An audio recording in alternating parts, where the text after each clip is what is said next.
परम वंदनीय परमाराध्य सद्गुरुदेव, पूजनीय संतजन एवं सद्गुरु कबीर साहेब रचित बीचक ग्रंथ के उपदेश सुन रहे अध्यात्म प्रेमी बंधुओं, माताओं एवं बहनों। पिछले वीडियो में अध्यात्म मार्ग के ज्ञान मार्गी पथिक भंवरलाल साहेब का प्रतिक्रिया तो कमेंट आया कि बीजक का स्पष्टीकरण क्या है, बीजक किसको कहते हैं। बंधुओं, लोक भाषा में बीजक का अर्थ व्यापारिक लेखा होता है, जिसमें व्यापारिक वस्तुओं के खरीदी गई तथा बिक्री की गई मूल्यों का संक्षिप्त लेखा जोखा होता है। परंतु सद्गुरु कबीर साहेब द्वारा रचित बीजक ग्रंथ का क्या आशय है, इसे स्पष्ट रूप से जानने के लिए बीजक ग्रंथ के 37वीं रामायणी की साखी में सद्गुरु कबीर साहेब अपने मुख से अपनी रचना बीजक में बीजक शब्द का अर्थ स्पष्ट किया है, जो इस प्रकार है। कहते हैं कि बीजक बतावे वित्त को, जो वित्त गुप्ता होए, ऐसे शब्द बतावे जीव को, बूझे बिरला कोय। बीजक वित्त अर्थात धन का पता बतलाता है, और जो धन गुप्ता होए, और वह धन गुप्त है। सद्गुरुदेव सांकेतिक लेख में गुप्त धन का पता बतला रहे हैं। यह बीजक ग्रंथ गुप्त धन का पता बतला रहा है। आगे कहते हैं कि शब्द ऐसे शब्द बतावे जीव को, बूझे बिरला कोय। और जो गुप्त धन के बारे में सद्गुरुदेव बता रहे हैं, जिसे बहुत कम लोग अर्थात बिरला व्यक्ति ही बूझ सकते हैं, ये कैसी धन है, कितना गुप्त है।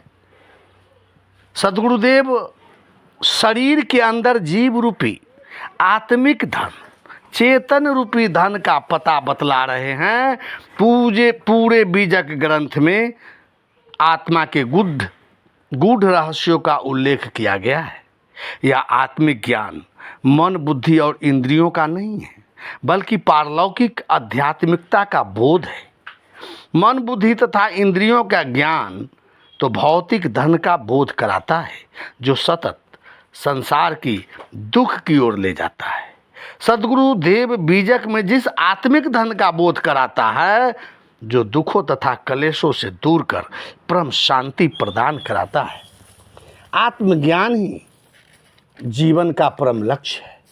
आत्मज्ञान के प्राप्ति के लिए ही जन जन को प्रेरित करना, उपदेशित करना बीजक ग्रंथ का संपूर्ण लक्ष्य है।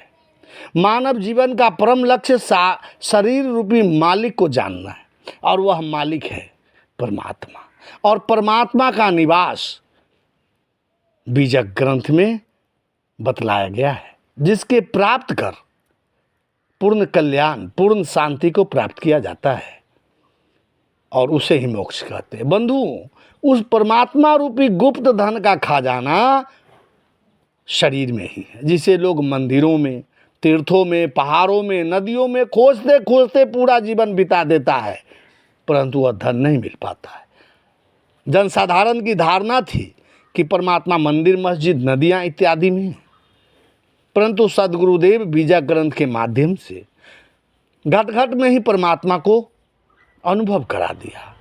सामान्य लोगों ने जब प्रश्न किया कि परमात्मा घट घट में है तो दिखाई क्यों नहीं देता, तब सद्गुरुदेव ने प्रश्न करने वाले के बीच से उनके व्यवहार में प्रयोग होने वाले वस्तुओं से परम तत्व का बोध कराया है। जिस प्रकार दूध में मक्खन, ईख में शक्कर, तिल में तेल है, क्या वह दिखाई देता है? परंतु युक्ति द्वारा दूध को मथने से, तिल को पेरने से उसके सार तत्व घी, तेल तथा शक्कर निकल जाता है। मेहंदी के पत्ते में लाली छिपी है, जो दिखाई नहीं देता है, परंतु पत्ते को पीसने से लाली दिखाई देती है। वैसे ही सद्गुरुदेव के ज्ञान रूपी युक्ति के द्वारा शरीर रूपी घट में उस परमात्मा को अनुभव किया जाता है, जिसका सिद्धांत बीजक ग्रंथ में निहित है। बीजक ग्रंथ इतना गूढ़ है जिसका रहस्य जनसाधारण के समझ से दूर है। इसे भली भांति समझने के लिए सद्गुरुदेव की आवश्यकता अत्यंत आवश्यक है। बीजक ग्रंथ के अध्ययन से पता चलता है कि इसकी गहराई अनंत सागर की तरह अथाह है, जिसकी थाह लेना बिना गुरु की संभव नहीं है। बीजक मानव सभ्यता का संभवतः पहला ग्रंथ है जिसमें मानव विरोधी संजालों के खिलाफ आवाज उठाकर उसे दूर करने का भरपूर प्रयास किया गया है।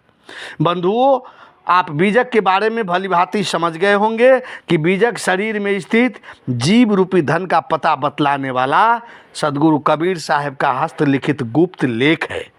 आज मनुष्य दुनिया के सभी वस्तुओं, चांद, तारा, आकाश, पाताल, देश विदेश इत्यादि को जान गया, परंतु खुद को नहीं जान पाया कि मैं कौन हूँ।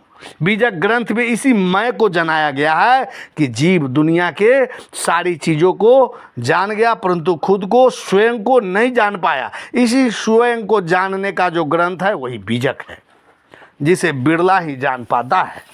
जो अपने आप को जान जाता है कि मैं शरीर नहीं, चेतन आत्मा हूँ, मैं अजर अमर अविनाशी हूँ, मैं ही सारे ग्रंथों का लिखने वाला हूँ, सारे देवी देवताओं की कल्पना करने वाला हूँ, सारे ज्ञान विज्ञान का सृजेता मैं ही हूँ। जिसे यह ज्ञान हो जाता है उसे विषय वासना शरीर संसार से धीरे धीरे विरक्त हो जाता है और मुक्त हो जाता है। इसी का लेख है बीजक ग्रंथ। साहब बंदगी, साहब बंदगी, साहब।